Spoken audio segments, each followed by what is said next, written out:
Hey, what's up? This is your host from Self Mastery Sessions. Hope you're having a fantastic day. Welcome to our 4th episode of Self Mastery Sessions. Today we're going to talk about how to defeat procrastination. Make sure you check out the resources down below. If you have any comments or suggestions, make sure you leave them down in the comment section. Hope you guys enjoyed this episode. See you on the field.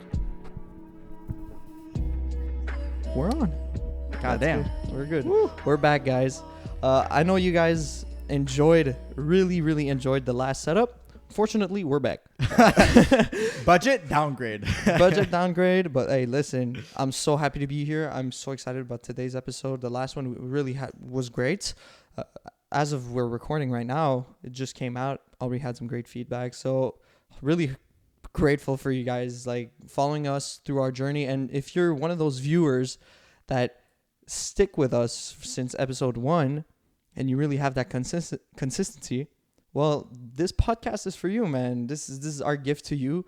I hope you get value from it, and seriously, we can't be more grateful than that. Now, today's episode is about procrastination. Pretty much your goals' number one enemy. Yeah.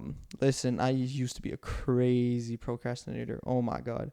Me, procrastination is my middle name. Like it's a demon that I've been fighting for so long. Well, basically ever since I was thrown into the school system of procrastinating the work I was supposed to do, right? And I'm sure JP's right onto that. There's a reason I made this episode. There's a reason why this episode was created. So welcome back, guys. Seriously, like it's mind blowing to me the journey we've been through creating this podcast. It's really phenomenal. And today's episode is going to be really fun. So, today's procrastination. So, let's first define some words. That way we're all going to be on the same page. Procrastinating is putting off the work for either hours or days and often until the last possible minute. Okay, but what is the work? Okay, we're going to be a little broad in this podcast that we're going to get the maximum value out of it. Although if you could be a good student or a bad student, you could be consistent with the gym or not consistent with the gym, and we're going to tell you how to stop procrastinating for those activities. So the work could be literally anything. Could be going to the gym, could be studying, which it is for a lot of you guys, which is what you guys told me at school. It could be writing a podcast script, which all doesn't happen to me because I love this way too fucking much and not do it. Bro wakes up, first thing he's going, I'm going to write this episode. It could be anything. It could even be a conversation. And I'm just going to put up Alex Ramosi immediately. Alex Ramosi, entrepreneur. We talk about him all the time, but this guy always has some great insights. He was talking about your rate of growth is the rate at which you will make decisions. And often the hard decisions to make are the ones that are behind some hard conversations. And the more you're going to procrastinate conversations. So it would be with your parents, with your teachers, with your crush, or with your current girlfriend for something a little sadder is going to be your rate of growth. Absolutely. And this growth is directly correlated to discussions. I just want to add that if you want to have growth, you're probably going to need some hard discussions. And this is how our governments grow. This is how our society grows. It's through having these tough discussions that are controversial. It's really that's going to propose growth. Anyways, I just want to And you might even think, well, how does that relate to me? I have issue doing my homework. What the fuck are you talking about conversations? Well, this is a conversation we're having. So we had to make a hard decision of starting this thing and having a conversation for you to be able to listen to it and then enact it into your studies, because everything is connected into everything. And I say this all the time. Nothing is isolated, and a closed system is one that's not great for growth. Anyway, they'll see it later. Yeah. System. Okay. So I first want to start off with, you might be watching this, and I got really mad at you a couple months back, okay? We're talking about procrastination, okay? So you're a great friend of mine. You go to the gym with me. You're awesome, okay? But you said this one sentence this one time, and I'm still mad about it. And it's a belief that a lot of you guys might have. You might be coping right now being like, well, in the end, the only thing that matters is that I actually do the work. Even though I procrastinate, it takes me like 6 hours longer, I still did it. Okay, look.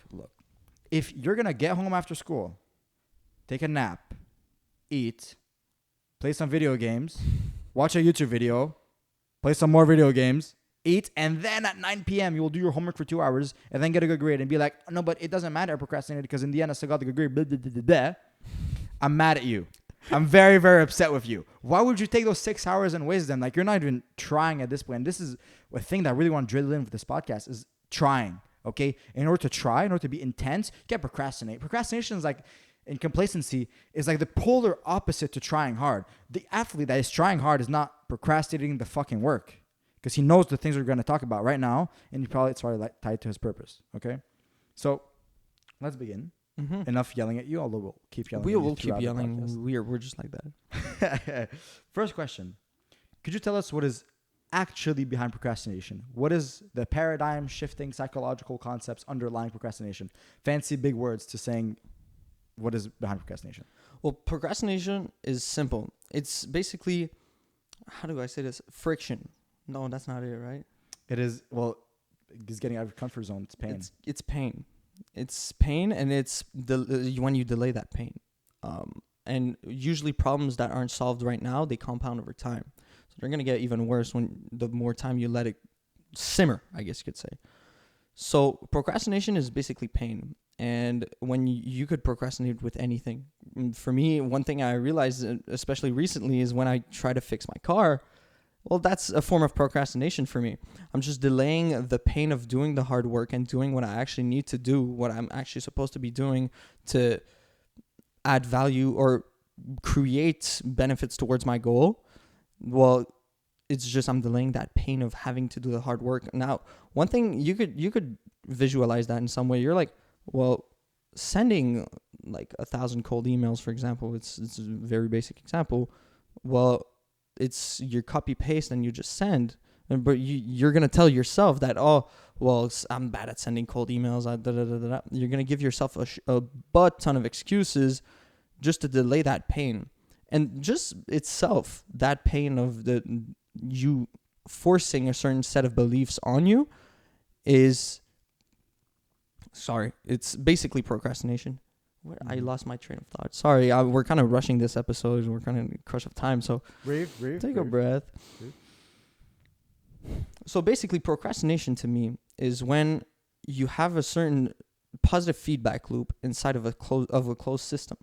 You could relate this to chemistry, where a closed system could have a certain type of equilibrium, and that equilibrium is going to keep going until you open the system. If you open the system, then the molecules will get out. And the system, it could be a bottle of shampoo in the chemical taste in the world.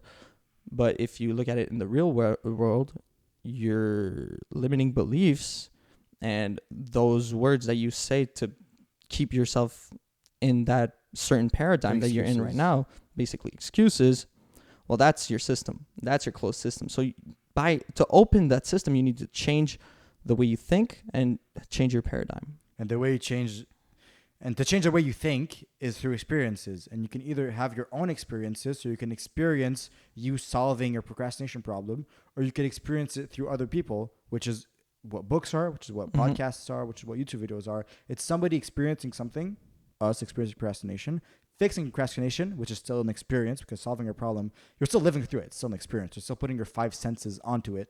And then I'm telling you about it. So instead of you taking a bunch of time, taking literal years because you still haven't fixed this, procrastinating, I'm telling you right now in the next hour how to fix it. Isn't it wonderful? Yeah. It's wonderful. And that is you. Learning is you opening the system. And with one thing you did make very clear, a closed system in chemistry will have the same reaction happening over and over again. At the same speed, and nothing's going to change. And if you don't like the reaction that's happening, then you got to change the system. And how do you change that system? Well, you could change the pressure in the system, change the temperature. You know, it's pure chemistry. Self-improvement is physics and chemistry. Everything is everything. Everything is everything. It's just correlated. And so what do we actually call those limiting beliefs that you have? What do we actually call those beliefs that lead your actions to not take action? Matter of fact, that leads to inaction, that leads to procrastination. That's called resistance. And resistance manifests as the little voice in your head that's telling you, no, don't do this because of X. And Arnaud just gave a great example, which is what I wrote down right here. Thank God for notepads. You were saying about how you were procrastinating doing other work through fixing your car, right? And there's a resource for this in the description. You can go check it out. It's, I think, the 16 or 20 primary excuses your brain is going to give you. There's more than that, but those are the primary ones. And one of them is warped priorities.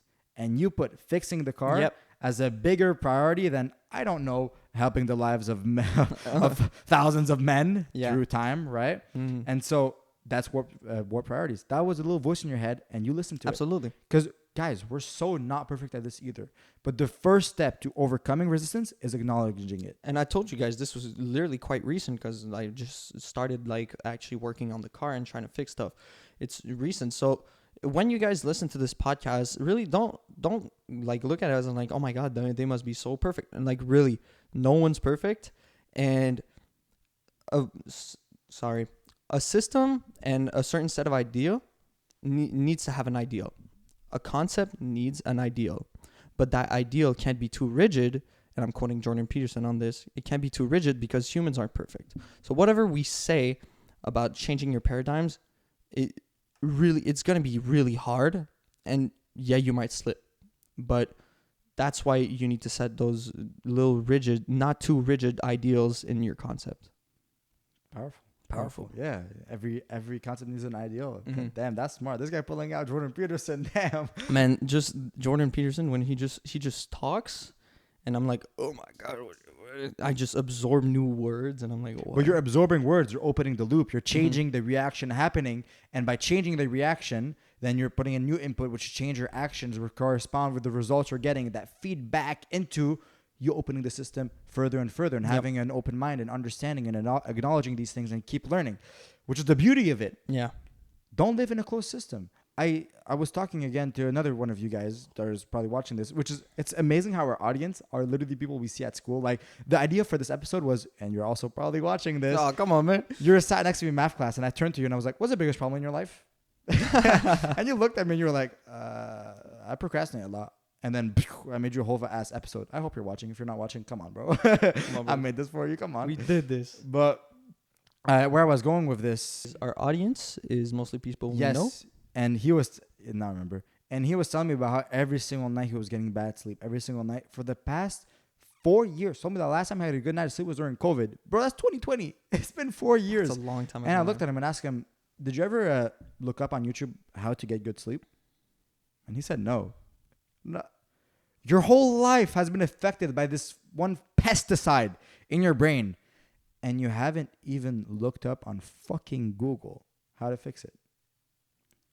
That's a closed loop. That's a motherfucking closed loop. Because he will research about Apex Legends. He will research, is that game still around even? I don't even know. He's going to research about fucking Fortnite, okay? Or Minecraft. I don't know if Minecraft's around. He won't research how to get better sleep, although it's the one thing that's been constraining him for years. That is a fucking closed system, and that you need to goddamn change. Yep. An important part of solving procrastination is identifying when you procrastinate. For me, example, fixing the car. For some people, you procrastinate doing your homework by watching a certain type of YouTube videos that you're going to say it's going to help you in this case or this one. And you can procrastinate by doing some other work. Like he said, you can do something that's actually very productive in the grand scheme of things, but you're not doing the actual thing you know you're supposed to be doing, and you should be prioritizing. If doing the activity doesn't hurt, then you're not growing, because when you grow, you have growing pains. So if doing it doesn't actively hurt you until you start getting into the flow of things, then you shouldn't do it. I'm going to give you an example of replacing work with work. So as I was making the fucking script for this exact podcast, like right there, as I was making the goddamn script, I need to record the resources. And it was, I think, 6:30 in the morning, and I had just finished the script. This was like 2 days ago, so I had been working on the script for like 3 days. And it was basically done, and now I was like, oh, I have to record the resources. And instead of recording the resources, for the next 30 minutes, I opened the resource documents, and I was just reading through them again and again and again. I wasn't editing anything. I wasn't thinking through the deep psychological paradigm shifting concepts to try to make them better. No, I was just reading through the document being like, oh, well, I need to learn more about this. And now as I read the words, acknowledge resistance and then become intolerant to it, I acknowledged that me reading through the script to make it perfect was me procrastinating. And I defeated and I was intolerant by getting out my fucking camera, my phone, placing it, and just started yapping. And guess what? The first take was absolute dog shit. I recorded the second take, and which took me 10 minutes, and that's the one I'm going to use for the resources for this episode. I beat procrastination by just doing the goddamn fucking task. Like, I was procrastinating with work. Like, technically this was important. Like, yeah, I'm going to read through the resources. I'm going to make them better. They should be great. But that wasn't hurting me. Mm-hmm. That wasn't pain. The painful thing was to record at 7 a.m, and I was like, oh no, but my hair isn't right. Oh, my voice is not ready. Bro, my voice isn't ready. What the fuck type of excuse is that? My voice is ready. Bro never prepared his voice in his life. It's by speaking that you'll become better at speaking. Yeah. So the first take was dog shit. The second take was good. It's by speaking that I got better at speaking. Anyways, where were you going with this? I was going that we still do this, and sometimes you use work as procrastination for other work. So if you have a math exam and you have a chemistry exam, and they're both both dates for the exam are close to each other, then you're gonna be like, oh no, I'm gonna study for math right now, then study for chemistry later.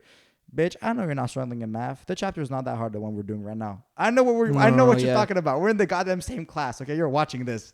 Math is not that hard right now. Chemistry is harder. Go study fucking chemistry. I know you're watching this. Okay. But finally, Yeah. how do you go through to breaking resistance? By having something that's going to change that loop. You need to have, like if we go back to chemistry terms, like a catalyzer, which is going to make the reaction faster. Or you could change the pressure or the temperature. That's how you're going to change that positive feedback loop where you just like keep staying in that state of procrastination. You need to break out of it. You need to get out. And by that is having something that's going to change that. So for example, it could be watching this episode right now. If you watch this episode and you're like, oh my God, I shouldn't be procrastinating. Oh, fuck. You can literally, I'm telling you, just turn this off. Go do whatever you need to do, or you can just keep it in the background just so we can get that watch time, you know? I'll do that. But yeah, no, literally, this is going to be off tangent, but like I used to like listen to music or watch Netflix in the back when I did my work, and it's completely horrible. Like the quality of whatever you're doing is going to be so much worse if you just keep occupying your mind with that. And we're going to get into brain points, and we already did in a few previous episodes. It's just using your brain for no reason.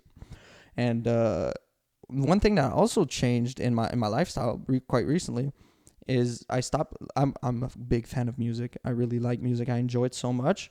But I started listening to podcasts before I need to perform cognitively instead of listening to music, because it already gets me into that conversation state, which I find I do end up developing my ideas better and saying my message to whoever I'm talking to, if it's in a debate or whatever, a lot better if I'm already in that flow. So that has nothing to do with procrastination, but yes, it does, because we can get into it later. Yeah. Yes, it fucking does. You were talking about how to open the system or change your reaction to affect the pressure, the temperature, and some other things. This is how I view changing the temperature, okay? I imagine procrastination as the state where the molecules are not intense. Like I said, it's the antithesis of intensity. So imagine some slow fucking bullshit ass lethargic molecules. Somehow molecules are lethargic. Poor hydrogen. They ate a bunch of carbs. They're slow, right? And then you adding temperature on top of that is you being discontent. Because you need to be fucking honest right now, okay? If you're procrastinating going to the gym, bro, do you want it bad enough? If you're procrastinating going to the gym, you can't be angry and procrastinate. You cannot be angry and procrastinate. But then you can get angry about the procrastination and then go do the thing. But you're still going to do the thing. You're still up the temperature. You're still up the pressure, actually, technically, at the same time. Because you can imagine some angry molecules. Yes, sounds very stupid. But angry molecules would be higher temperature and higher pressure. And those are also correlated in a closed system. So if you open the loop by adding in the warmer temperature, burning fucking hot temperature while you're at it, and being discontent. And I say this all the fucking time. The thing that's going to make you change is being discontent. You're not discontent enough. Procrastinating is the antithesis of discontent. It's the polar opposite. When I was there reading the Russos, when he was there fixing the car, he was not discontent with the situation, trying to save his family from slavery and help 50,000 young men achieve their goals. He wasn't into all of that. He was fucking, I don't want to do it. And some of you guys, which get home, play video games, watch the YouTube, procrastinating the studies, you're not discontent either, because you don't fucking want it bad enough. And we're going to talk about that a little bit more later, so let's not get into it too much. But I love that analogy with the chemistry system. Up the temperature. Get pissed. If right now you're watching this, instead of fucking working, get pissed. Turn the shit off. Hey, what's up? This is just a heads up. We've had a problem with our microphone, so we're going to have to set with the camera audio. And I want to correlate the chemistry again. How do you add temperature? Well, in chemistry, you're going to, use warming plates. You're going to use the flame to make the system warmer. Well, in real life, sometimes it's straight up got to be brute force. And I'm going to quote myself on the optimizing episode. Sometimes, it can't be optimal. You know, like if you try to be perfect, it's gonna kill you faster than your imperfection. So if you just brute force it, and then you get into that state. If you're procrastinating in the gym, for example, sometimes you just have to get there. Just get there, and especially if you have a pretty set schedule, and I know we're gonna get into scheduling or later. Well, sometimes, bro, the workout feels like it's gonna be dreadful, but once you get that warm up done, the workout's amazing, and you won't even think why you would procrastinate in the first place, because then you did your lift, you feel good. For me, this week I did all my 1 rep maxes, and I think some of you guys might have seen that on Instagram if I posted it, which I will probably today. I tested all my 1 rep maxes this week, and just yesterday I was there with this man in the gym. I was like, man, I don't know how I'm feeling about deadlifts. Man, I don't know, my chest hurts, my leg hurts, well, I did squats. I squatted like 500 pounds one day, and I benched 330, and it makes sense now. I'm not fully recovered, and my ankle kind of hurts. What was that? Why did anybody at the gym just slap me back into fucking reality? Like, what was that? Some bullshit about my ankle hurting. I hit 535 pounds on deadlifts. Phenomenal.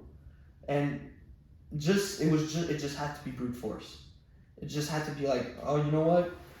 It fucking hurts. But as soon as I hit my second set, it felt phenomenal. I was back in it.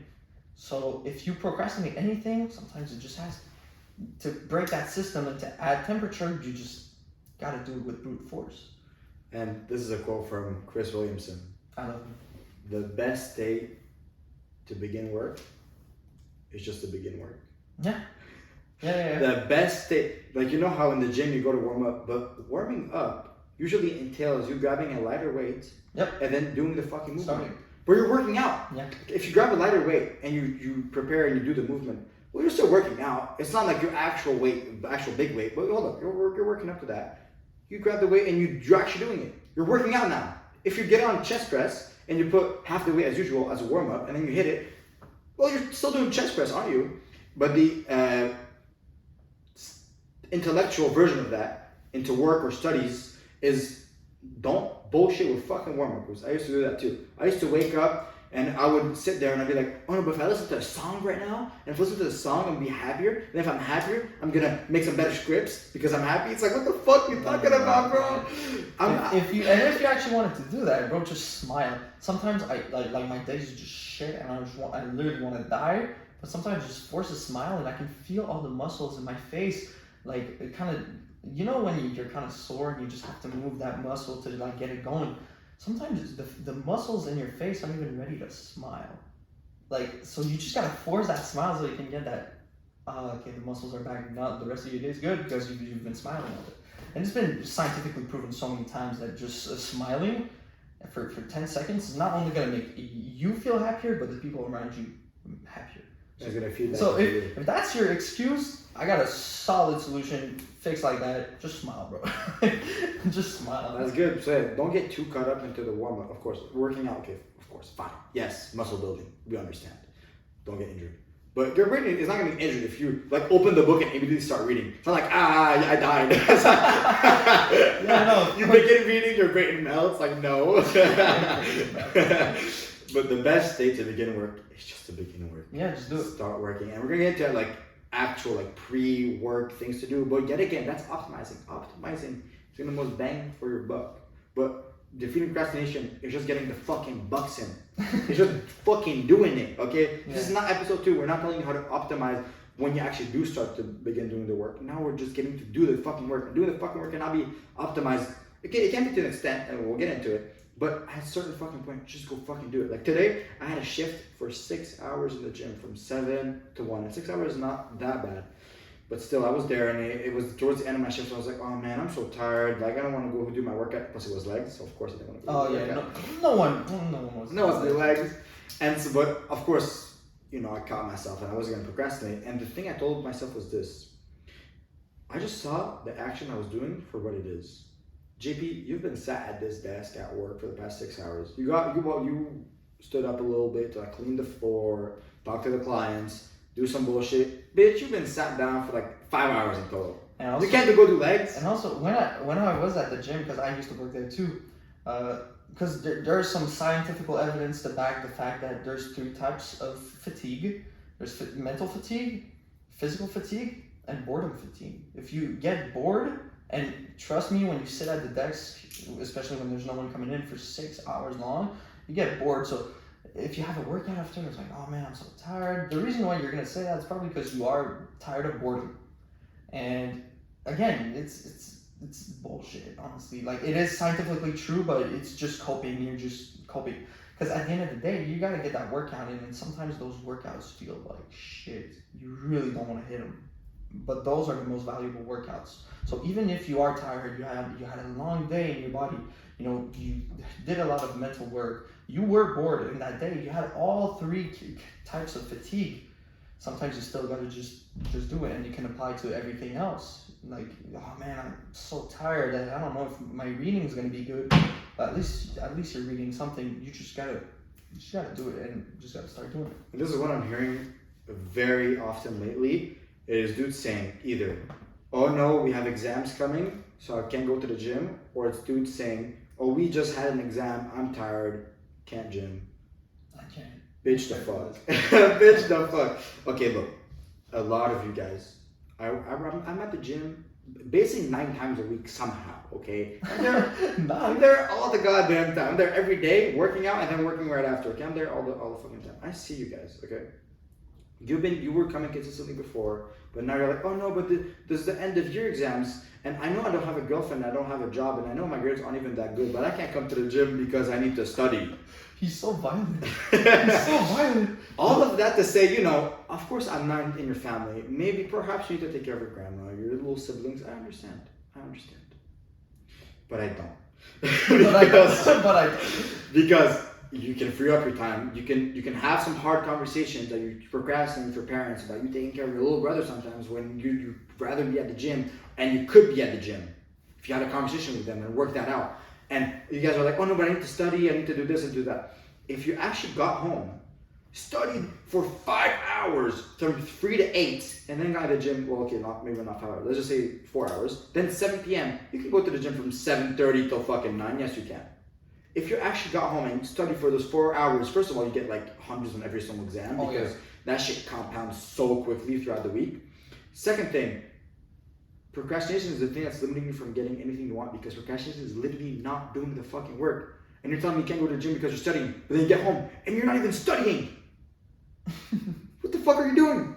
I'm sorry, I'm really mad at you guys, okay? Like, I know we're good friends and everything, but I'm mad at you guys because you tell me this and I look at you and I'm like, but I know you're not studying 5 hours. I know you're getting home and then you're unwinding for 3 hours before opening your book for half an hour. And honestly, if you were studying like 5 hours, like, this is not optimal, because you're not going to get any quality, because your brain can only handle so much productive studying or productive work. Like, and again, don't use that as coping, by the way. If you interpret it as what I'm saying for a reason not to do whatever like you got to do, so that's not the point.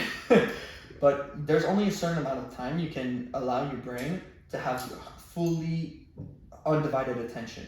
So clinically, it's shown that around 90 minutes is the most amount of time you can put into something with 100% dedicated focus. So why are you studying for 5 hours?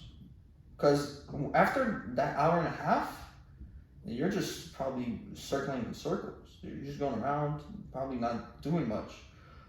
Like, and again, you could argue intelligence for some people, because intelligence is basically the ability to recognize patterns. And you could, if you have a lower intelligence, and I'm not insulting anybody here, it could take you longer, but that 90 minutes, don't budget. Like, don't go over that, because you're just wasting time. And it could go up to 3 hours if you're optimizing properly, which we'll get into. Exactly. But it's probably most likely 90 minutes. Because even myself, when I work in the morning, like sometimes I wake up at like 4 and start working because I'm crazy. I feel it.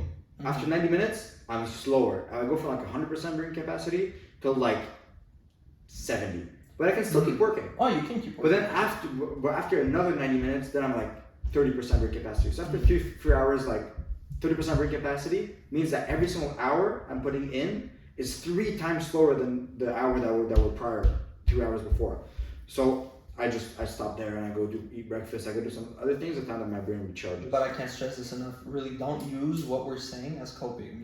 We're just trying to give you guys some way to optimize. Don't use it like, oh well, I already used my brain for 90 minutes today, so I can't do it. I gotta put that tomorrow. Don't use that as coping, because you're just gonna keep on feeding that procrastination loop. I still would do this, like very, very, like I probably did this yesterday, I'll be honest. Not yesterday, but this happens often. I'll get home from school and I'll do my usual work and everything, and then if I'm not hitting the gym that day, then I have like a long work time. I'll work for 3 hours and then I'll be like, oh well, time to read now. But then I'll go like, oh well, no, because I've used my brain for the past 150 minutes, which means that if I try to read now, I'm going to read super slowly. So instead, I'll watch a podcast. And granted, the podcast is educational. Granted, my focus is not good at all, though, so I'm not really learning much, and it's more of a waste of time than anything. So even I use this as scope, and I'm acknowledging it, and I'm becoming intolerant to it by stating on the fucking podcast, okay? Do not use what we're saying as scope, please, because sometimes you're gonna hear some guy who's ahead of you in life, not even us. I'll just take like some billionaire. Some billionaire will be like, reading is not that good, and then you'll go, oh okay, then that means if I don't read it, it's fine. Listen, I've had this discussion this week with my English teacher. She's been teaching us for almost 4 years now, and she has been in the education system for a while, and she said. And I completely agree with her because it's been clinically shown, well, not clinically shown, but it's been shown through psychological studies that if reading is one of the biggest indicator of success. So read. And also one thing I wanted to add is like, if you're mentally tired from everything you do, and then you're procrastinating going to the gym or going to soccer practice or whatever, it's not really correlated. Just take a coffee, seriously. Like, just take some form of caffeine. That's why, like, pre-workouts were invented. Now, if you use pre-workout in a daily driver and you use pre-workout every day, then you're not going to get those effects. But if, let's say I had a really mentally straining day, and I'm like, oh man, I got to go hit the gym now. I'm just so, like, my brain's just not in that zone. It's not, that pre-workout's going to get you in there, just like that. So, if you have fatigue from boredom, if you have fatigue from mental work, you could still get that physical work in. And if you have fatigue from physical work, then it applies vice versa to any other aspect of fatigue. That's interesting. You just said that on the days where you're tired mentally and you feel like you can't go to the gym and it's just too mentally draining to even like get in the car and drive there or walk there or bike there, you take caffeine. It's funny. I do the polar opposite. The day I'm hyped, I take the coffee and I'm double hyped. And the day I'm not hyped, I don't take the coffee because this is going back very, very far, and this has basically no correlation, but it does. Okay. So this was Logan Paul's dad on a podcast I watched maybe like 4 years ago. He was talking about how he was going through a divorce with Logan Paul's mother when Logan and Jake were like maybe like 10 years old. So this was a very long time ago. Even the podcast I watched it like maybe 3 or 4 years ago. And his name is Paul, and is his name Paul? I think. No. God. Joe? I don't think so. No, because Paul's their last name. Yeah. Anyway, Mr. Greg. Yes. Oh my God, I'm so proud. Greg was saying about how the second the divorce, he separated with his ex-wife. Paul was going through a divorce, and so he had separated with now ex-wife, and he was signing the divorce papers, and he was talking about it on this podcast, and he was like, you know what I did? I used to drink when I was in a relationship with her, and you would expect I would drink more now that I was mentally drained. Nah.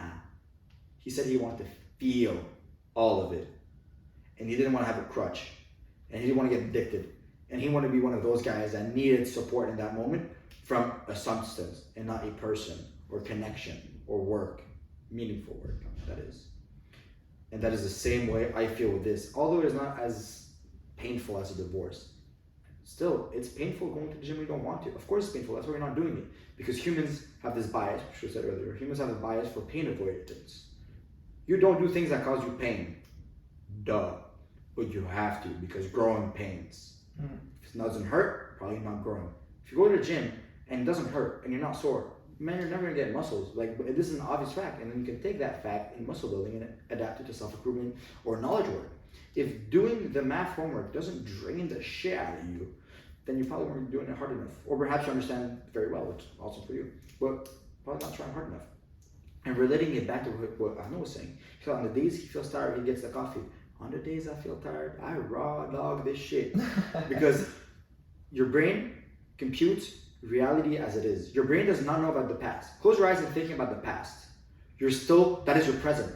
Your brain only lives in the present. Your brain is in the fucking time machine. But you can think about the past. But as you're thinking about the past, that is your current present. Because that is the current thing you're putting your 5 senses on.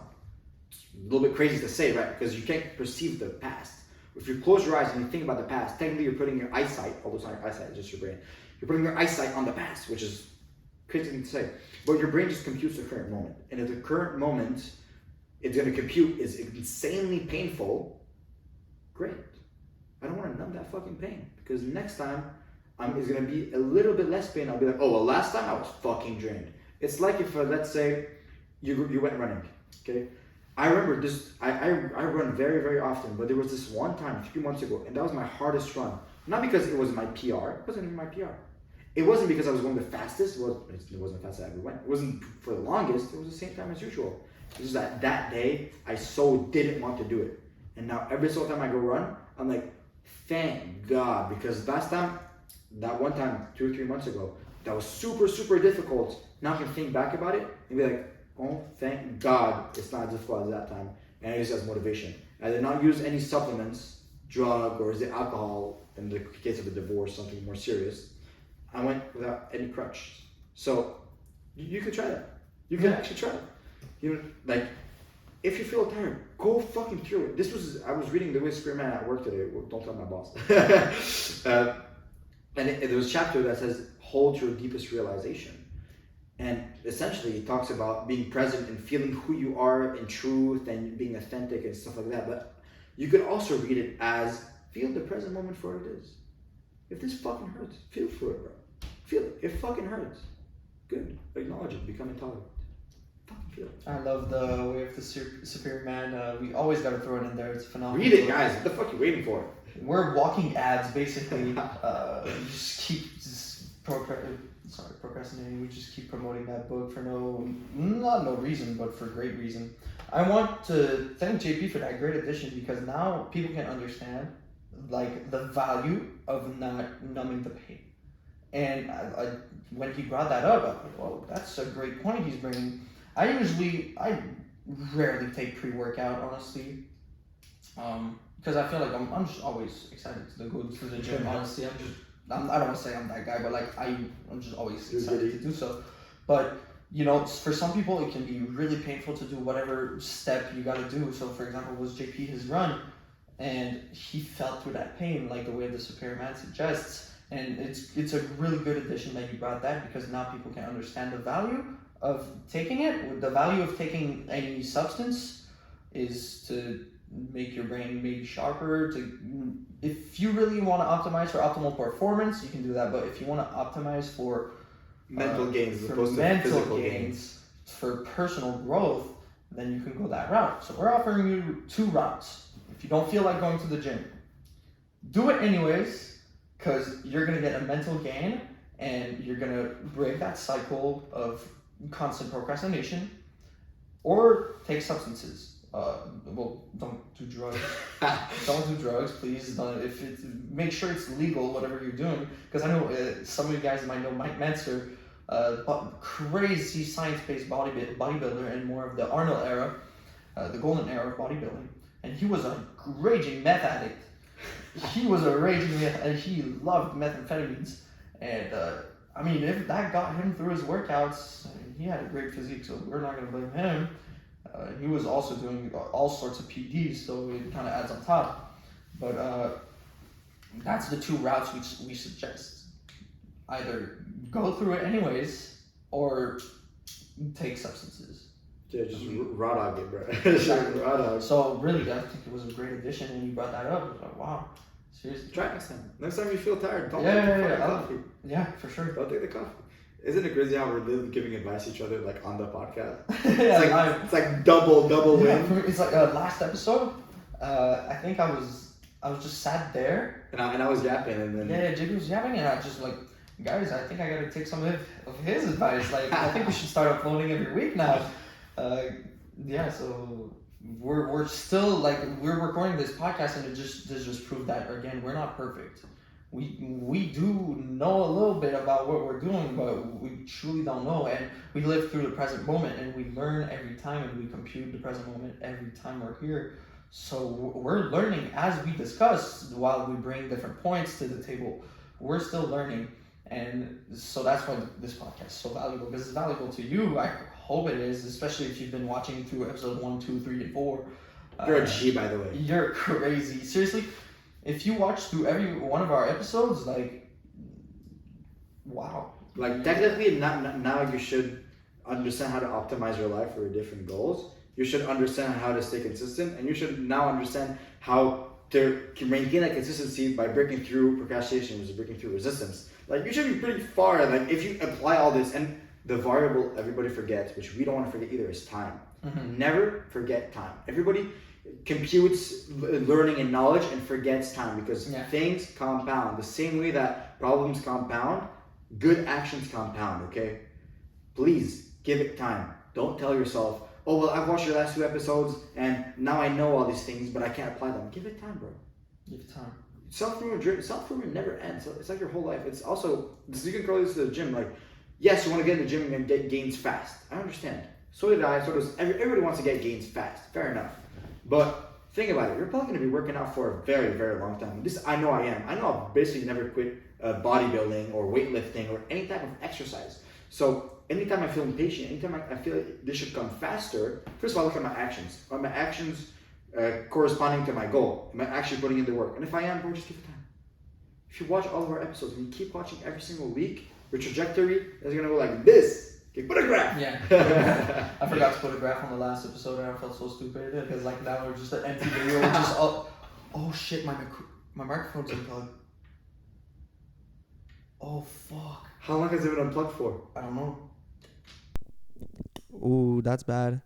Okay, microphone cut for a little bit, so how long did it cut? I have no clue, but We're gonna have the audio on the phone. we're gonna have the phone audio, so like it might have sounded like shit for like the past few minutes, but you're good. I hope your attention span is good. It's not gonna affect anything. Hey, what's up? Hope you're enjoying the episode so far. Hope you're getting great value from this. Make sure you leave a like, make sure you subscribe, share the video, leave a comment, feed the algorithm like I usually ask you. Hope you guys are having a fantastic day. Hope you guys are enjoying the episode, and see you on the field. One thing JP says often is, what do you say? There's always a way to fuck. There's always a way to fuck. So like, listen. So what? If the audio's shit, you just Give a fuck. Just give a fuck. Give a fuck. Whenever the audio cuts, Yeah. put that clip on top, just being like, we know the audio just cut. Give a fuck. Like, but like, we know the Yeah, audio yeah. just cut. Give a fuck. Give a fuck. Keep listening. What? Resistance? Procrastination? Huh? Okay, keep listening to the podcast. Anyways, it broke my We're the train of thought. worst. But one thing I wanted to add is a lot of times in self-improvement, you're going to hear some concepts and you're never going to apply them until you hear it multiple times. And this is where you're going to get great value from watching our episodes back to back every Saturday. It's because we like, if you could hate on us for repeating the same thing, but we do repeat a lot of the same things because it's going to take a lot of repetition until it gets into your brain, and then you start actually applying it into your life. Now, you could take a notepad while you watch this episode and go like, oh, sorry, I'm just... Worst production you've ever seen. Can you speak? Bye. Can I speak? Okay. So like I was saying, it's going to take a lot of times because unless you take a notepad and you write it down every time we say something new, then every time we give you an action step, or you do all the resources, then okay, you're going to implement whatever we're saying faster into your life. And that's great for you. You're the one doing amazing work. And that's where we go into the intensity. You're doing this with great intensity. But sometimes a lot of advice I'm giving to you right now, it took a lot of repetition, and it took a lot of different podcasts, a lot of different YouTube videos, a lot of different books until it actually came into my brain for me to have a realization and make a change for myself and break that procrastination loop. So you don't build muscle with one set and one rep. It takes repetition. it takes repetition. Takes reps. It's nobody's ever been to the gym and been like, well, bicep curls are repetitive. Yeah. Like, yeah, they're repetitive. It's repetitions. Of course, it's repetitive. Yeah. So if ever you feel like our advice is getting repetitive, first of all, tell us, because it might be getting old. Yeah, yeah. If you're like, okay, well, you guys just keep saying the same thing in a bad way. Okay, we'll take that as valuable advice. And seriously, if you have any constructive criticism to give us, not just like, oh my God, who are these guys? What are they talking about? If you actually have any constructive criticism to give us, really feel free. No, it's your homework to do so. Don't procrastinate and go like, I want to tell them then that they could say stuff this way on their episode, but I'm scared. Now you're procrastinating. Just come tell us. We're going to smile at your face out of We're love. gonna love you. Out of love. Because we got nothing else to give but love. As men, we give intensity and love. Like, and don't go into comments and turn that into a twisted thing. Like, we're truly here to bring value to the world and make other people happy, and in the long term. Because I've heard a lot of people in my surroundings that, I want to make other people happy. How do they do that? I know this is off tangent, but this is valuable. They make clowns out of themselves. They provide illicit substances like alcohol or drugs. And then that's the way they bring the other people to happiness. The way we bring other people to happiness right now is by giving you discomfort right now and telling you that you are procrastinating and that you are not working on your objectives. To in the future, you're going to be grateful. You're going to be like, well, I needed that pain. And you might not even think about us. You might even forget about our podcast and how that might have changed something for you. But in the long run, you're going to be thankful at that pain. And again, it's just realizing that separation between fast gratification and long-term gratification. But anyways, we can move on. I just wanted to add that. That was actually fucking good. That was actually great. Beautiful. But there's, okay, so you've heard all of this, and now you're like, oh, you guys talk so much. What is, just give me the advice, man. Come on. Okay, I'm going to give you like the nugget. I'm going to tell you a little story. This was as I was writing the script for this episode. This was this week, right? I think it was Tuesday. So I started writing the script Monday, and so this was Tuesday when I already started thinking through these ideas. Which it takes me a fucking while because I'm trying to synthesize all this knowledge. Okay, and it was Tuesday morning, and I was like, you know what? I'm gonna try my own advice, and it worked fabulously. Okay, so absolutely, this is called the general's perspective. Okay. Whenever you feel resistance, and hence procrastination, to do a task, you want to think about it from the general's perspective. Because there's a thing you need to understand. You, and I said this on this thing last episode, or the second one, or first one, I don't know anymore. You are not your body. If I cut off your arm, you're not a different person. You are not your thoughts. Your thoughts come to you. If you see a fucking bird, you aren't the bird. You just saw the bird, okay? Like, you are not your thoughts. You are not what's happening around you. You are you're like basically two voices in your head. You are the voice that's telling you to stop for trying to work, and there's the second voice telling you to do the work. And you're like, okay, JP, where are you going with this? You make your body dance, bro.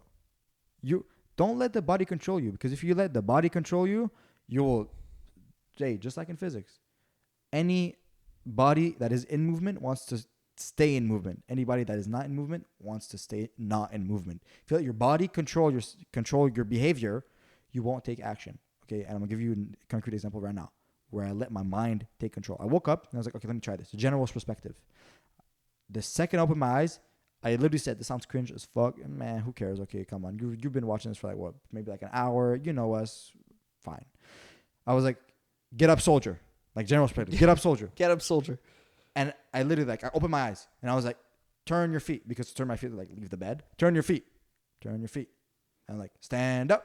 It's like literally like a military This is parade. Beautiful. And I was like, and then I stood up like with the tempo of the words being said, and then it was like, turn off alarm, turn off alarm. It's like, so, you know, like in a summer camp when they're singing a song and then you repeat after, and then it was like open blinds, that we have the sunshine coming through, and then it was okay. This sounds a little bit weird. Take off your clothes. Take off your clothes. Whoa. What is he talking about? I'm hypnotizing you. Take off your clothes. But so I could go in the shower. Oh my god. But then look, this carried through. And I was like, grab your bathrobe, walk to the bathroom. And then it was like 1, 2, 1, 2 for the steps. 1, 2, 1, 2. And then and then it was like, turn on the cold shower. And then it was 1, 2, 3, 1, 2, 3, walked in. And I walked in.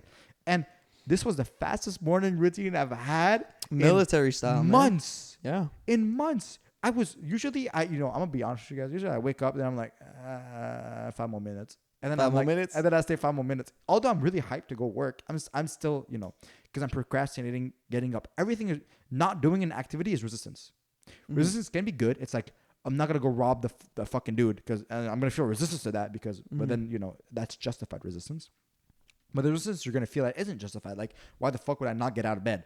And usually in the mornings, I give myself 5 minutes. I get out of bed like 6:07, right? That day, got out of bed at 6. Like the second I heard the alarm beep, that was the first thing in my mind. It was like, get up, soldier. And I got up and I got to the cold shower. And I was at my desk at 6:20. I got my coffee and stuff, right? Usually I'm at my desk at like 6:35. So I was early 15 minutes of my routine just by going through military style, get up, soldier, brush teeth. And I was literally brushing my teeth like military style. And so this is the advice, like the concrete advice. You're going to sit down at your desk right after school. The second you get home, literally go into the general's perspective. Okay, imagine your body as a soldier and your mind as a general, and tell your body, sit down at your desk. Sit down on your desk. Open book. Open page 37. Open page 37.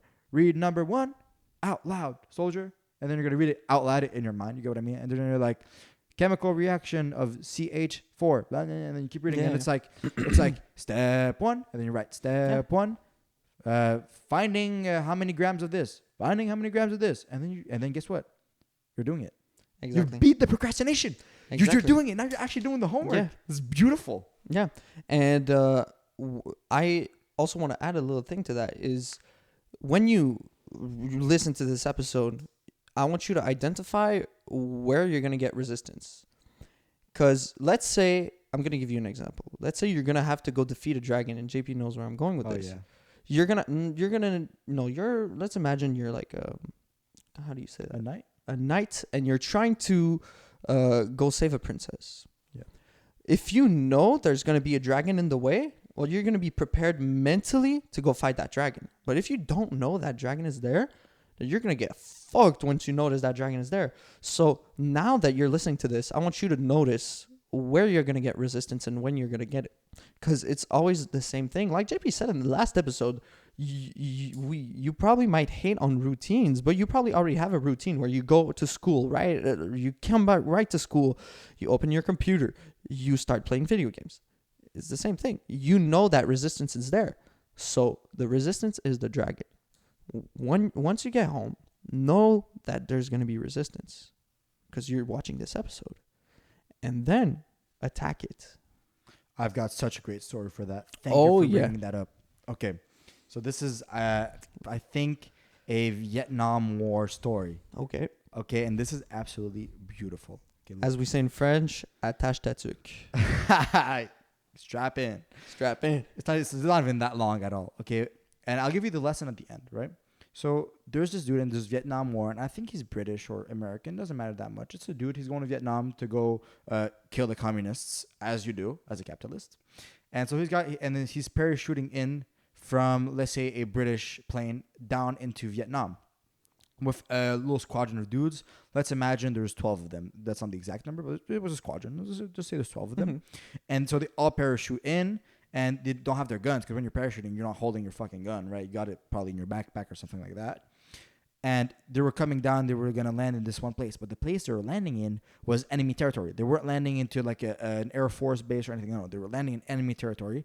But, you know, it was clear as it can be. And it was the Vietnam jungle. And so they're like, there's nobody. And so they parachuted out of the plane. They had scoped out this area before. They were sure they're going to be safe and everything. And as they were coming down, as they had jumped off the plane, and as the plane was leaving, 50 fucking Vietnamese motherfuckers came out the bushes, pointing their AR whatever 16s at them. So they were there parachuting down, just coming down very very slowly, and there's 50 dudes with their guns drawn, looking at you and your boys, like you and your 11 boys. But this one soldier in particular, he had heard stories of this happening, so he was ready mentally. He was ready for it. Okay, and since none of them were holding guns, they didn't shoot at them because you can't just start shooting motherfuckers if they're not holding guns. So the British soldiers land and they get taken as prisoners immediately, and they all surrender because that is protocol, and they had no real chance of fighting. They didn't even have their gun in their hand. They had really no chance. So they all surrendered. But this one particular soldier, he was already pretty sure this was going to happen. So he was ready mentally. He knew there was going to be a dragon. Okay.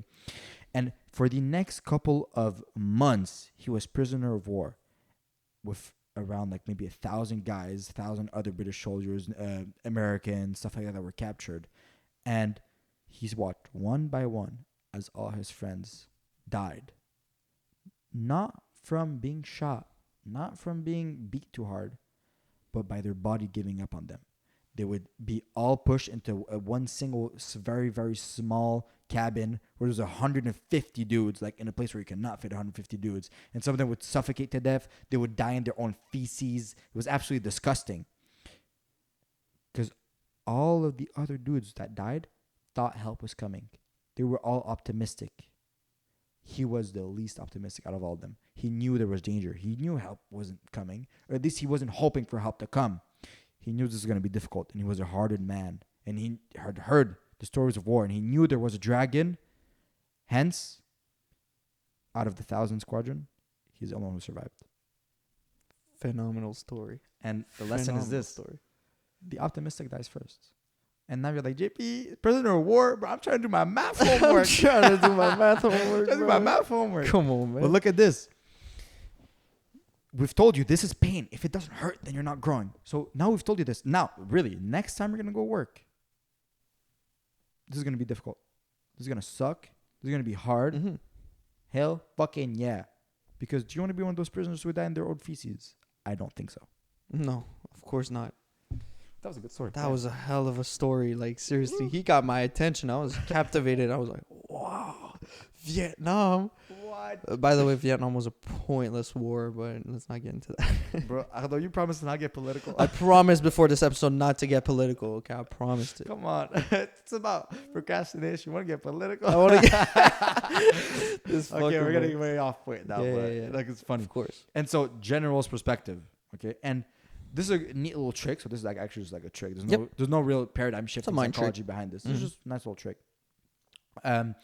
When you are going to take general's perspective, make sure to action stack. And by action stack, we mean to make the task harder if your body throws a fuss. So let's take a general and a soldier. And the general tells the soldier 10 push-ups. If the soldier at 9 push-ups starts fake being tired, what does the general tell him to do? 50 push-ups. He's action stacking. He's making the activity more difficult. And the soldier obviously complies. Okay? But don't push it too far. Because, and I came up with this myself, which I actually really like. The soldier will one day, during the night, come and shoot you in the back of the head as a general. So you can push yourself. You can push your body. You can tell yourself 10 push-ups, 50 push-ups. Don't dare say 500 and try to go through with it, because your body will fucking fight back. And that is why people burn out. Yeah. That is what burning out is. That is people telling themselves, no, okay, well, hold up. Don't cope with this either. No coping. Oh, I'm burning out. No. I can't. Oh, but there's the math exam in a month and a half. I'm burning out. Okay, dude. We're also doing it, and we're here recording a podcast. Okay, you calm down. Don't use that as an excuse, but I'm just telling you. Action stack, but don't push it too far. So there's a way I could have pushed it too far. That morning when I got to the shower, I was in the shower for a freaking while. I was there maybe like 4 or 5 minutes. Usually I'm Yeah. not there 4 or 5 minutes. I'm Goes like in 2 and out. minutes. Yeah. Yes. And so this time I was there the longest time because I was like, soldier, stay, soldier, stay. If I told myself, soldier, stay 10 minutes, and I would have fucking hyperthermia, okay? Well, maybe Yeah. not hyperthermia, but you know, if I told myself 10 minutes, 15 minutes, 20 minutes, at some point, my body's going to fight back. My body's going to be like, what the fuck you doing to me right now, bro? And he's going to shoot me in the back of the head, and I was probably going to get sick or something from staying in the cold Yeah. way too long. And that's the straightforward advice you're looking for. General's perspective, tell yourself, but that's what discipline is. Discipline is one of the biggest pillars in the military because that is exactly what it is. It is telling your body, just do it. Just do it. Yeah. In SEAL training, they will literally put you into the water when you're becoming a Navy SEAL, like when you're becoming like top dog in the military. They will put you into a water tube, and you're gonna have a water tank or a pool actually, and they're gonna put a tube that's connected to your mouth so you can breathe oxygen. And then what their instructor is gonna do, and he's gonna pull up and tie knots in your rope so you can't breathe, and then you have to stay there, not breathe for like 30 seconds, and then he will allow you to start undoing the knot. Talk about fucking discipline, man. Yeah. You're there, like, think about other people's experiences of how they've experienced such greater pain. And this Navy SEAL that it was on a podcast, his name is Mr. Ballin on TikTok and YouTube. He was talking about this, and he was like, when he was then working on his YouTube channel till like 4 a.m. sometimes because he had to make these long episodes and everything. He reminded himself that how he was in that fucking Olympic pool with his instructor tying knots. He literally couldn't breathe, and he told his body, calm down, bro. Just undo the knot. Just undo it. Come on, just undo it. Just undo the knot. Stop. Don't. You're not gonna drown. Don't overthink. Just undo the knot. Hey, don't overthink. Just write the episode for the script. Just write the script for the episode. Don't overthink.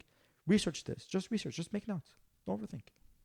He used his military experience and discipline and tied it back into math. So you fucking can too, okay? Because I am not tying knots into your tube and not allowing you to breathe and literally drowning you for 20 minutes. No, and you need to build discipline. And like you've probably heard this so many times, but you actually need to work it out. Like it's kind of like a muscle.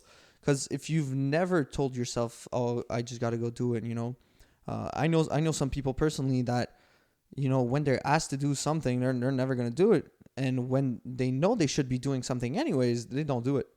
Because, I don't know, I'm talking about a child right now. But if you look at the child's perspective, the child never built discipline. It came out the womb and it just started living in the world that he was given.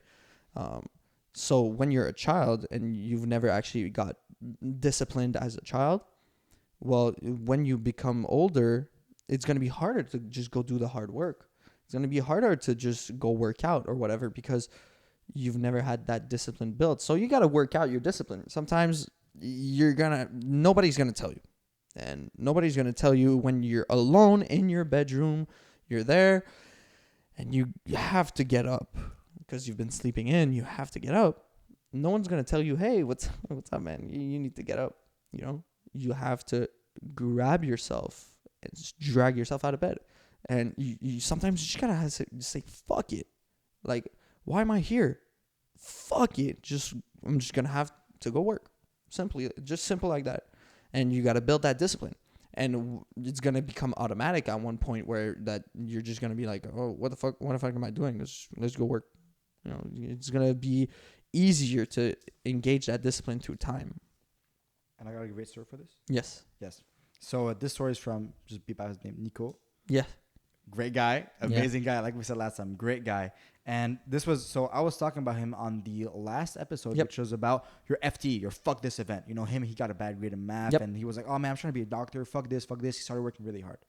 He also had an FTE isolated for simple procrastination. So after he had his FTE for math, that math exam, and then he was like, oh man, fuck it. Now I'm going to try really hard. And he started trying hard. He would still procrastinate. Yeah. Right? He was a huge procrastinator. He told me he was an insane procrastinator. He was huge procrastinator, but then... Who isn't though, right? Let's be honest. But then he got better. And this is how he got better.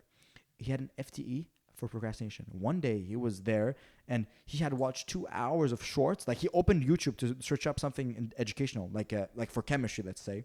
And then he got lost on shorts for 2 hours with his book open for chemistry. Like his Oh, book wow. open. Then he went on shorts 2 hours. Ouch. And that day, he grabbed his phone. He literally threw it across the room, like probably to his bed. You know, he didn't break his phone. He got it and threw it across the room. And since that day, he told me he's been a lot better. He had an FTE, isolated simply for procrastination. Well, yeah. And you were saying something along the lines of like, nobody's gonna drag you out. Yeah. Nobody's gonna get you out. You will experience reality. Things will happen, but it is the way you interpret them and it is the way you react to them that defines who you will become. Yeah. And you might be hearing this right now and you're all motivated. It's like, okay, I'm going to go work. But you need to realize that what we're trying to do is make you build discipline, and which is basically going to be the solvent to procrastination. And, you know, emotions are temporary, you know, like I said in a previous episode, I don't remember which one, but pain is not real. It's the same with emotions. If you feel sad or you feel happy or you feel motivated, well, none of that is real, but your how do I say this? Your mind concept, that is real. You could say your core values and the way you operate in general in life, well, that's real. So if in general in life you're the kind of person who built that discipline, well, when you get motivated and then you're not, then that discipline's got your back. So you got to keep building that. You can just speak. I literally just want to know I'm happy because look, I want to talk about this. So there was there has been, like, of course, the past couple of weeks, some days where I felt significantly unhappier for some certain reasons that Arnaud knows, which are way beyond the scope of the podcast. But although in those moments where let's just say my consciousness was feeling upset and unhappy with certain things that had happened or things that were happening currently, although that was happening, while I would be getting the negative thoughts and being like, man, fuck this, like, you know, something had happened, I had the perspective to be like, but, you know, I'm happy. I'm a happy person. Just like right now, it's like, you know, a little bit tough. But I was still happy. Like, if you were to ask me, are you happy, JP? I'd be like, yes, I'm really, really happy. And then, like, but objectively, like, I am really happy. Just like, at that current moment, in that exact second, my thoughts were negative. But I was still a happy person. Yeah.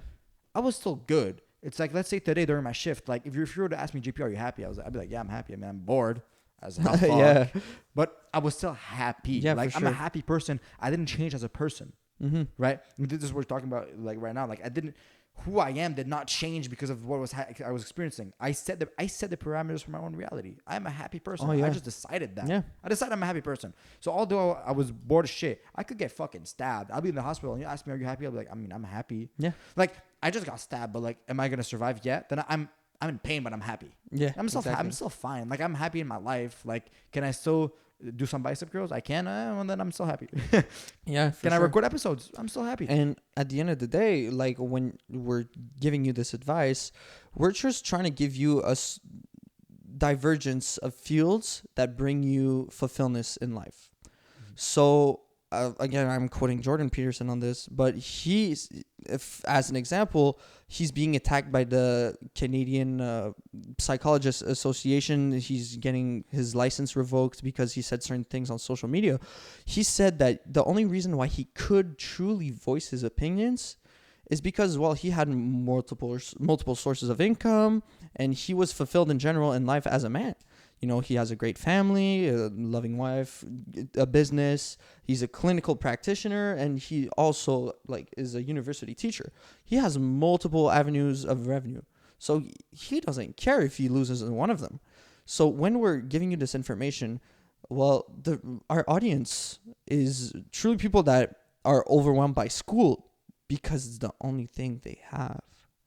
When a lot of people we have, they don't train. They don't have girlfriends. They don't have a job. They have their family, fair enough, but it's not like they have the best family chemistry. You know, everybody's got different parents. Everybody's got different brothers and sisters. So some people don't get along with their families. So when you come to school and you're like, you feel overwhelmed by it because it's kind of the only thing you have. I never feel overwhelmed by school. Actually, and school in general, even if right now in the current moment, we're going through a really rigorous period of exams, it's a breeze. I barely think about it in my day because when I'm done with school, I'm like, okay, I got to go work.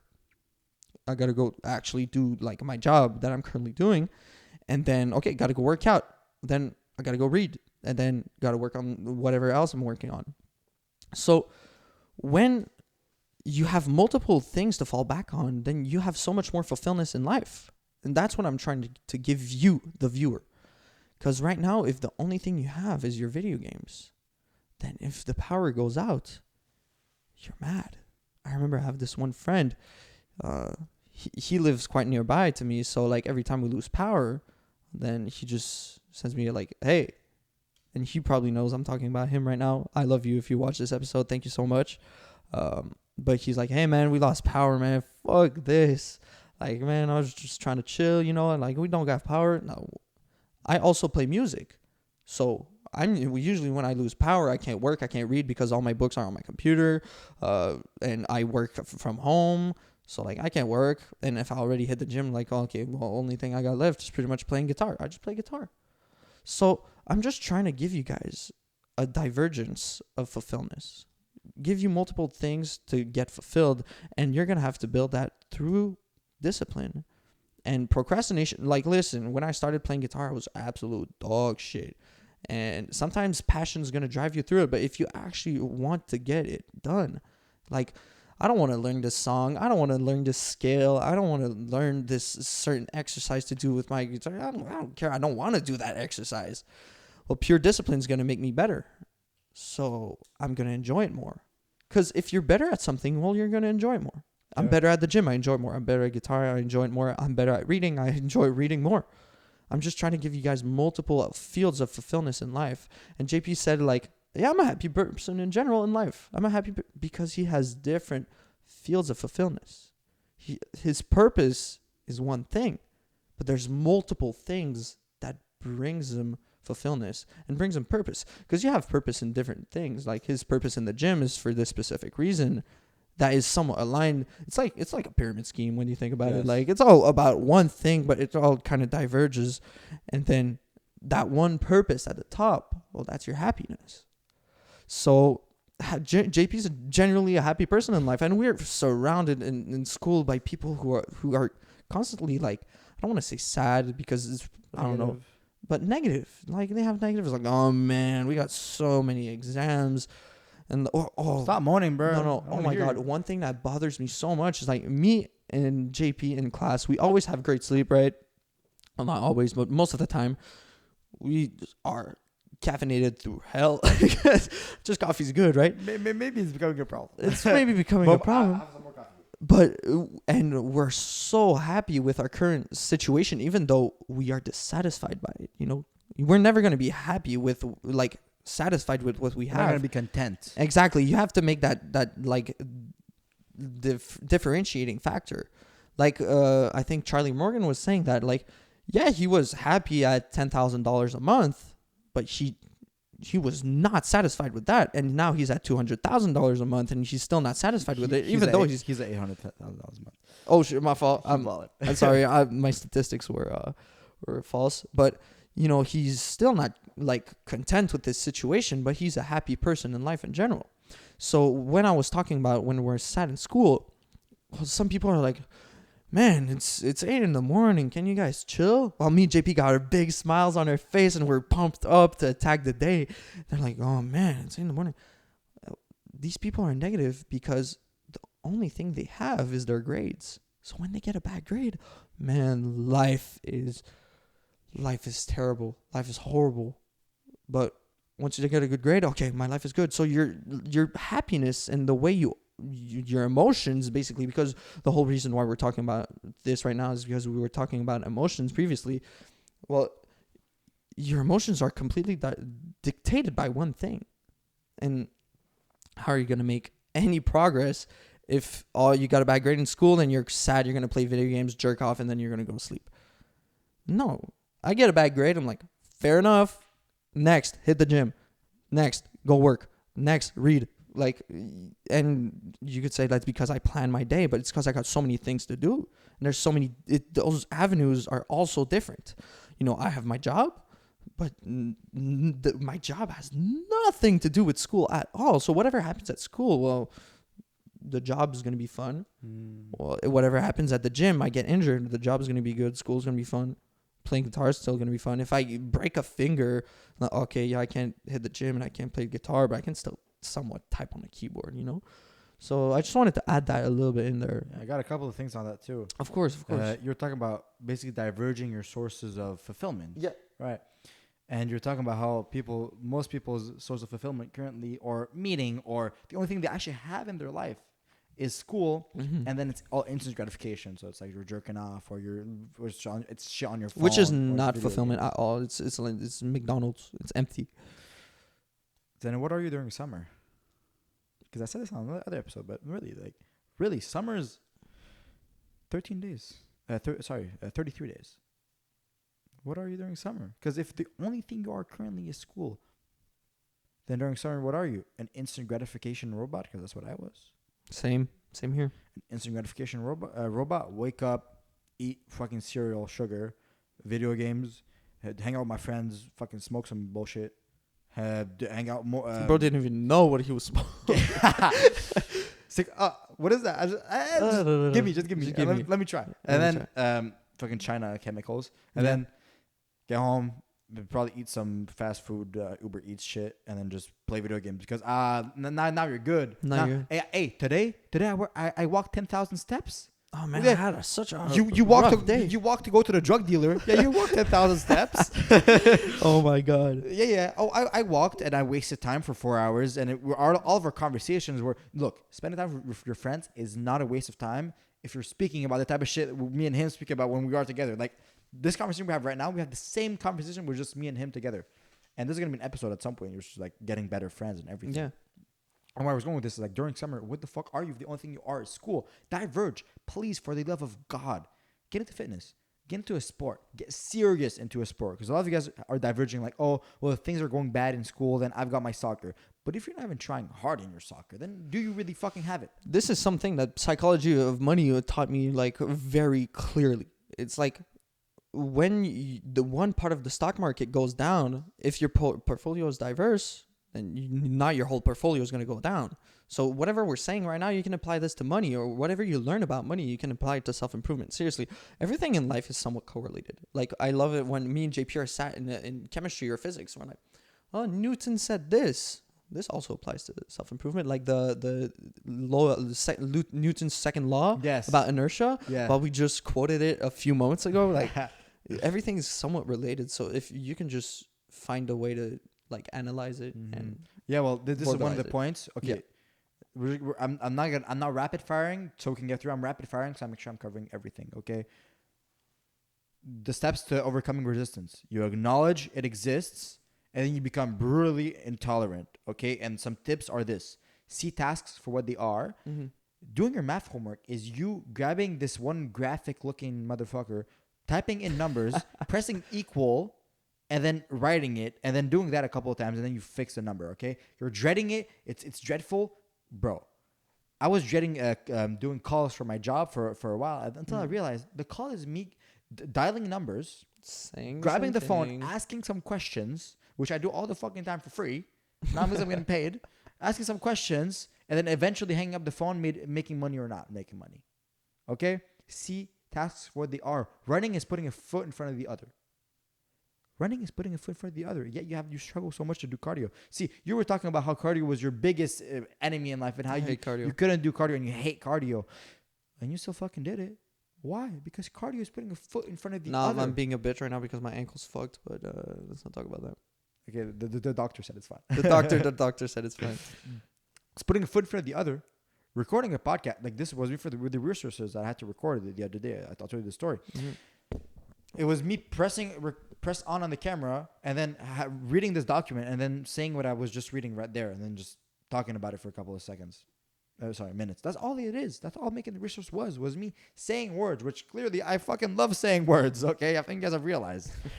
And another thing you should do is when you're enacting the general's perspective, you also want to put yourself out into the third person. So let's say you're really struggling to get into the cold shower. That is because you're too fucking tunnel focused on it. You're like staring at the water like it's a fucking dragon about to eat you alive. No, zoom out.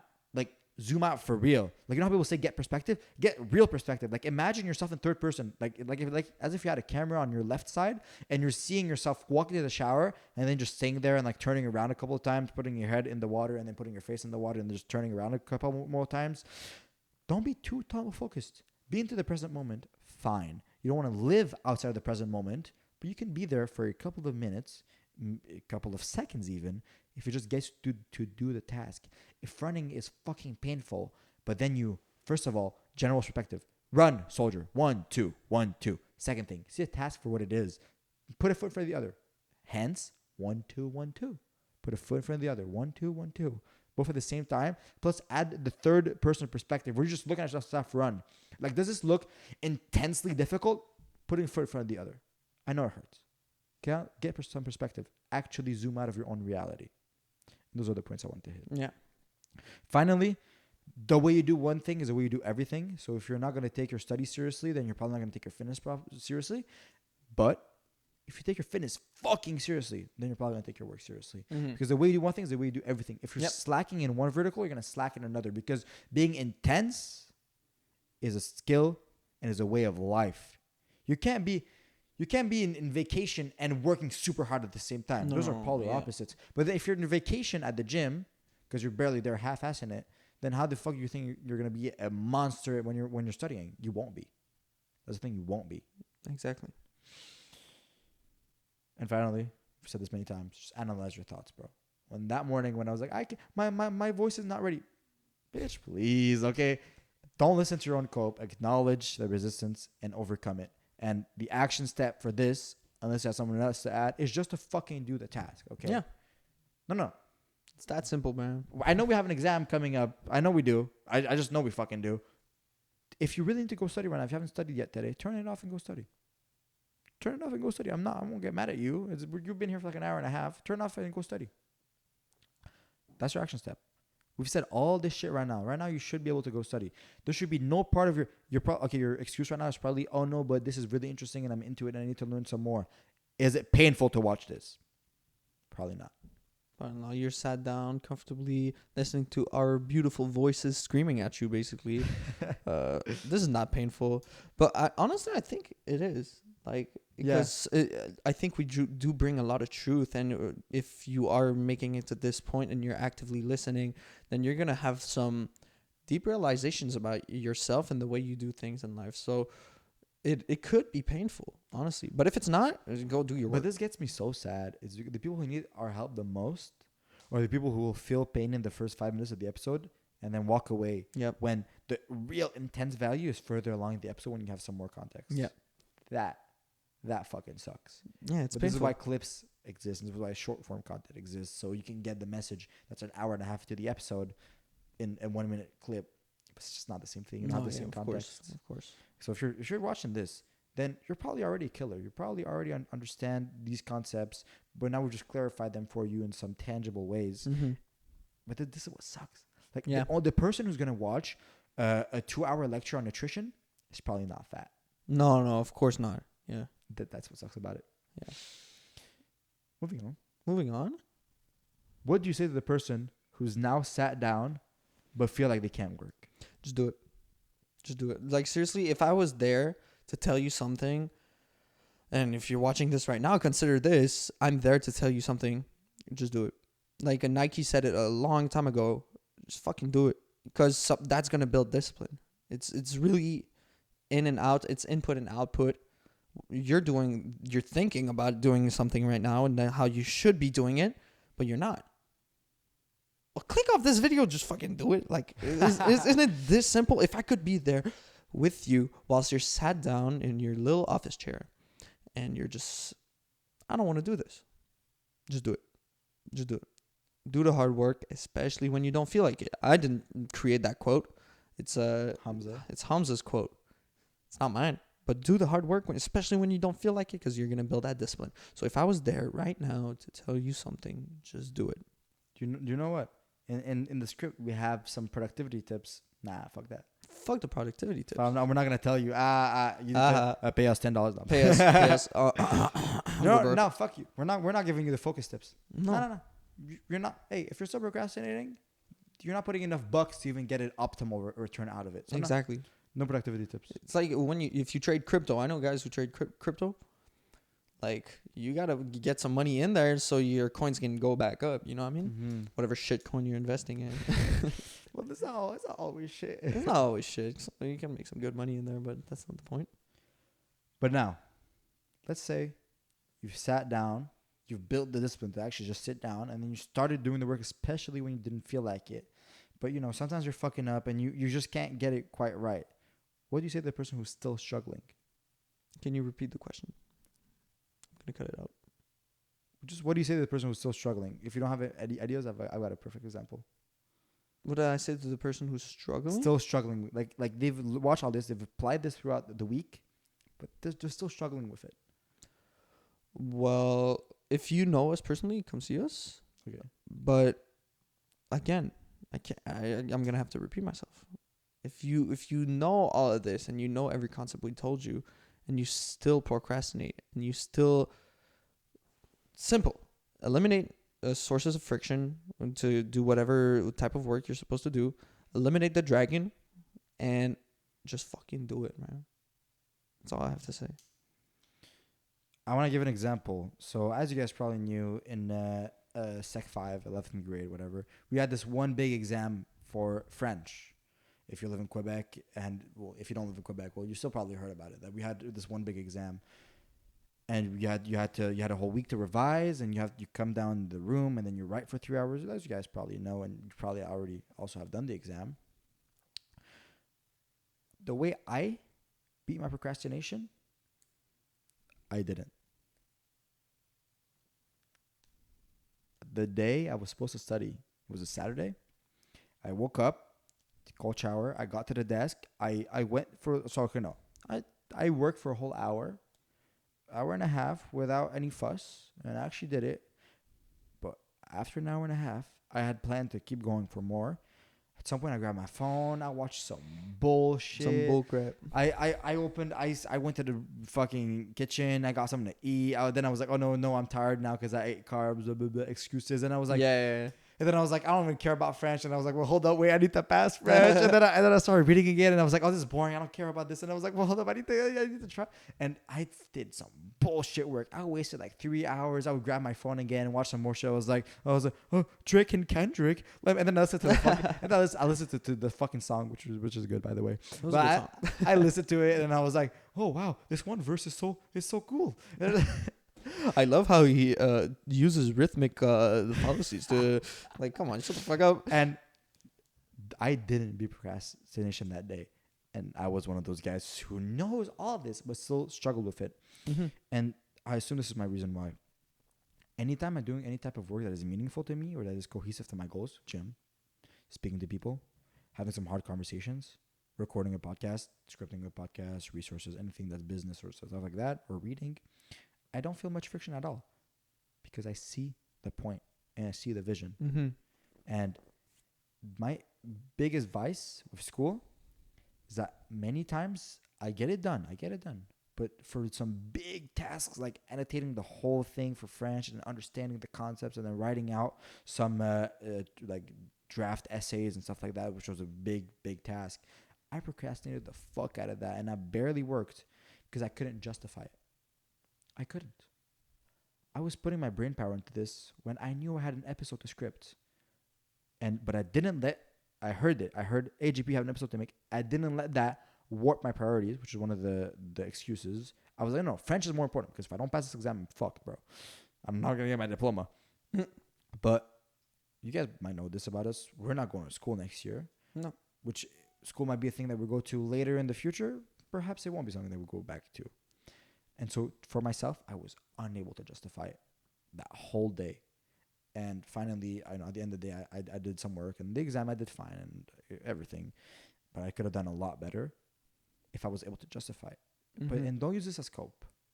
Because if you're unable to justify school, then you shouldn't be going to school next year. Which might be a hard pill to swallow.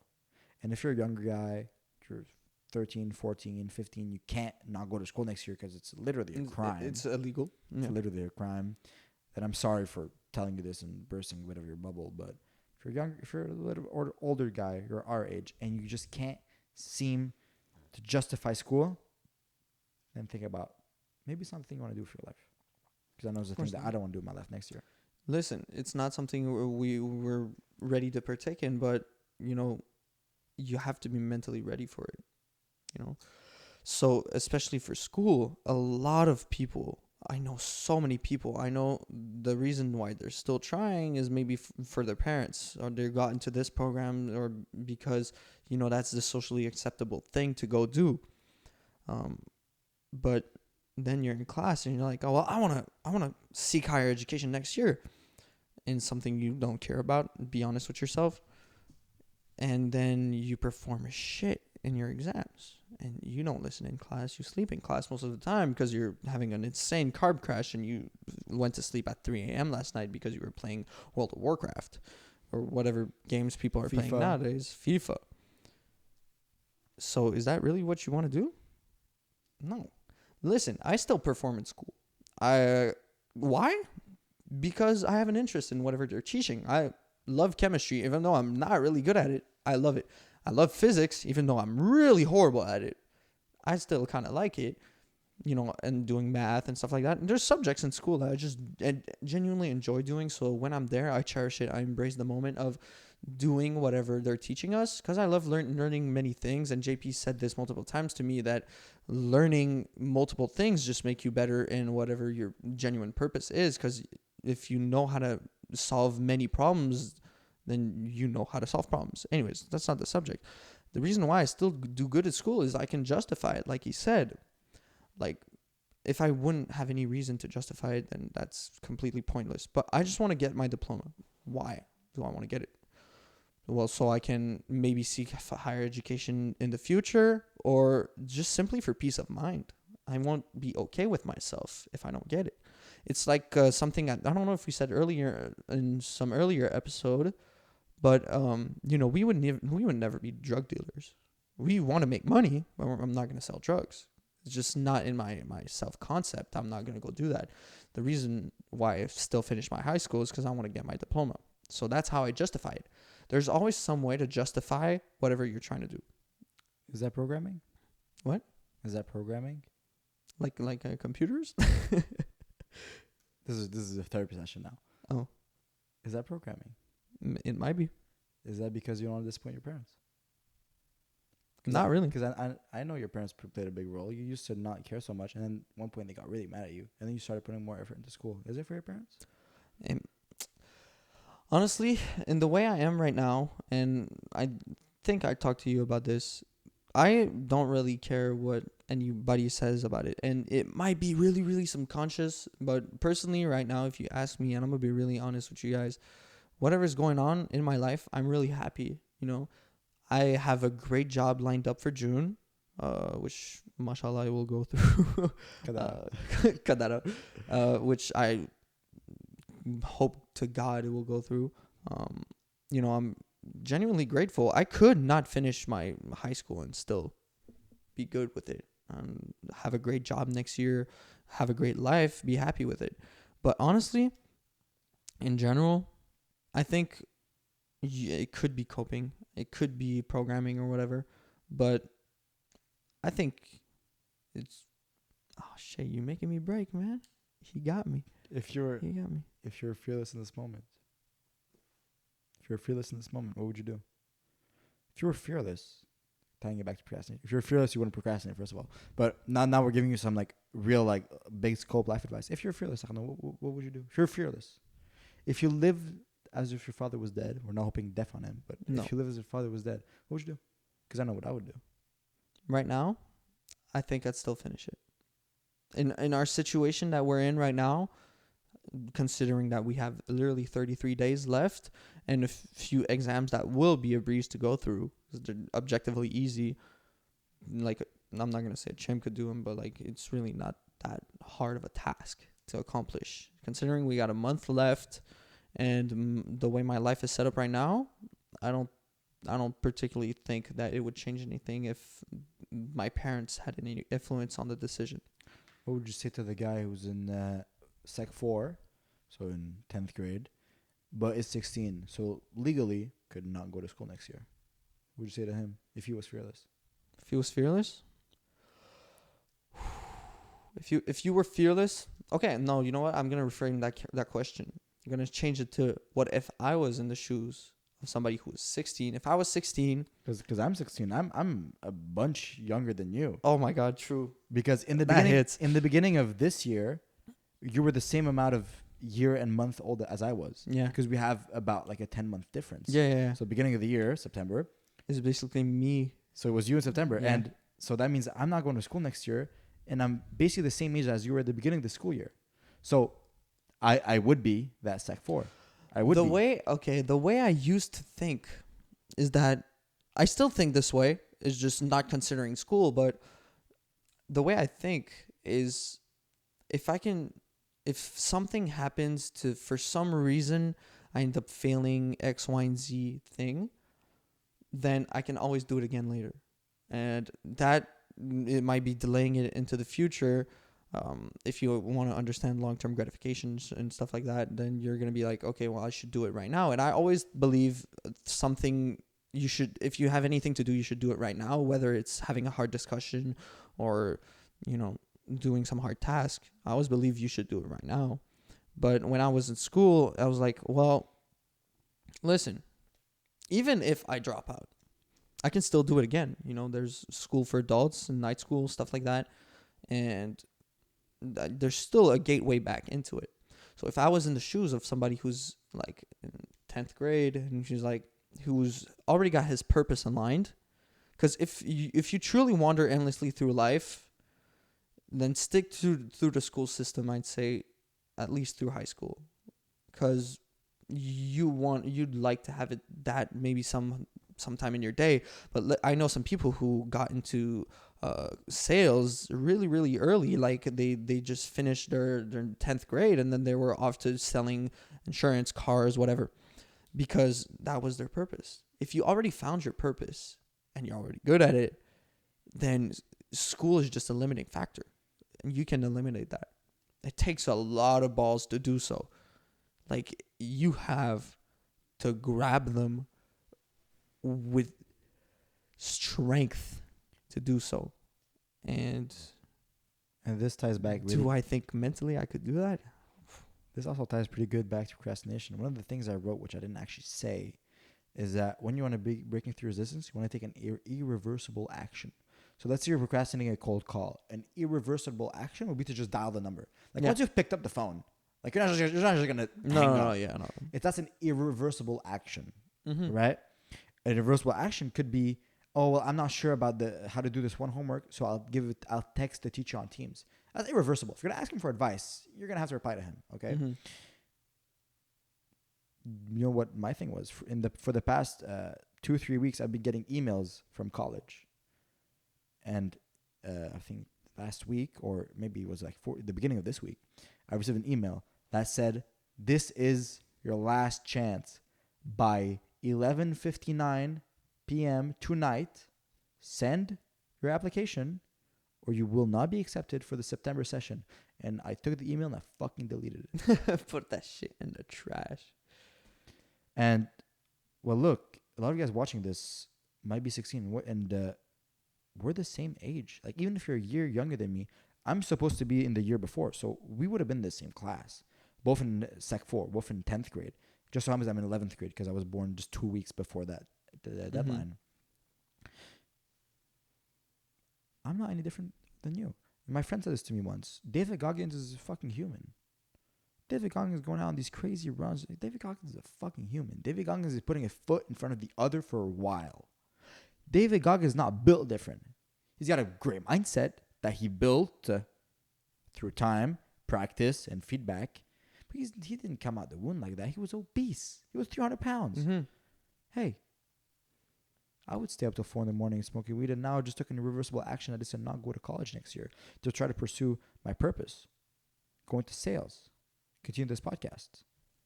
We're the same age. And for 3 of you guys watching this, we're all born like 1 day apart from each other. We're literally the same age down to the fucking hours. And I'm doing this, so why can't you? not telling you to quit school. I'm telling you to be fearless.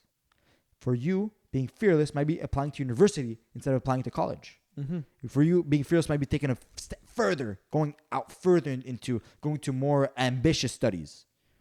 My step was going to no studies. That was me being fearless. So if you're fearless in this moment, what would you do? Would you keep procrastinating? Would you keep telling yourself, no, I have time? Would you say, no, but this is more important right now? Would you? It's beautiful. This is insane. Like, it got personal. It turned into a level. therapy session for Arnaud. It turned into a therapy session. Crazy. But we can get on to our next point to relate back to procrastination here. I mean, there was no next point, honestly. There's no next point. Wow. Seriously, guys, this podcast is insane, making us realize things about ourselves through discussion. And I think we're gonna have to do an episode about having friends. Seriously, because those discussions cannot be held by yourself, first of all, and by people who are there to maybe disrespect you. You need to have people in your life who you can have conversations like these. Like me and JP this week, we had a conversation, and he said this conversation made us more money than we think. Just by having these hard conversations that you might even don't want to have, that you just have to be there. Like when JP asked me that question, I was like, do I want to open up about that on this podcast? And I did. It's amazing what great friends can do for you. So make sure you check your surroundings and make sure you have a friend like this. And if you don't have anything else to say, I think we can call it a day for today. Hey, what's up? Thank you so much for watching the episode. Hope you guys had a great time. Make sure you leave a like, make sure you subscribe, leave a comment, the usual stuff. If you guys have any episode for suggestions, make sure you leave it down in the comments. Go check out the resources. And yeah, that's pretty much my sales speech. Hope you guys have a good rest of your day and see you next week.